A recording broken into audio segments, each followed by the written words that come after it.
खुलुमबाय आं लिसा नार्जारी बड'लेण्ड बुब्लिनि जानानै बयखौबो बरायना लाबाय। दिनै 5 मार्च 2024 नोंथांमोननो बड'लेण्ड बुब्लिया दिनैनि साना मानि थाखाय मिथिजायो एबा दिनैनि सानाव मा हाबाफारि फालिनाय जायो नोंथांमोननो फारि फारि बड'लेण्ड बुब्लिया फोरमायगोन।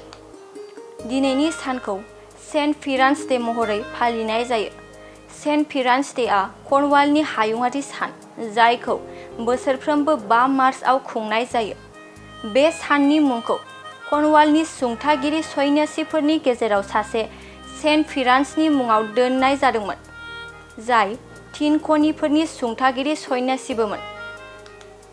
आरो दिनैनि सानावनो जारिमिनारि गान्धी-इरविन गोरोबथाया 1931 मायथाइनि 5 मार्चआव महात्मा गान्धी आरो भारतनि बै समनि वाइसरय लर्ड इरविननि गेजेराव जादोंमोन। बेनि अनगायैबो दिनैनि सानावनो national absinthe day, unique names day आरो नेशनेल चीज डुडल डे महरैबो फालिनाय जायो। नोंथांमोननो बड'लेण्ड बुब्लिया दिनैनि सानाव मा हाबाफारिजों मिथिजायो आरो मा हाबाफारिखौ फालिनाय जायो फोरमायबाय। गोजोन्थों।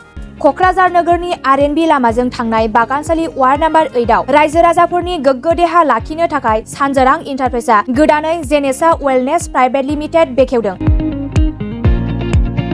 बे सानजोरां इन्टारप्राइज आयुर्वेदिक गलायाव मानसिनाव जानाय गेदेर बेरामनि मुलिफोरखौ मोननो हागोन। किडनिकआव अन्थाइ जानाय, आथिं आखाइ जरा सानाय, लिभार गाज्रि जालांनाय, मोदोमनि माननाय आरो बेनि अनगायैबो बायदि गेदेर बेरामफोरनि मुलिफोरखौ बे सानजोरां इन्टारप्राइजआव लांफैनो हागोन। सानजोरां इन्टारप्राइजआव गासै बेरामनि मुलिफोरखौ हलसेल राङावनो लांनो हागोन। सानजोरां इन्टारप्राइज बिगोमाया फोरमायबावनाय बायदिब्ला नैबे 9954157149 जानबुं नाम्बारनि गेजेरजों नोंथांनि गोनांथि जानाय मुलिफोरखौ सुलाद लानो हागोन।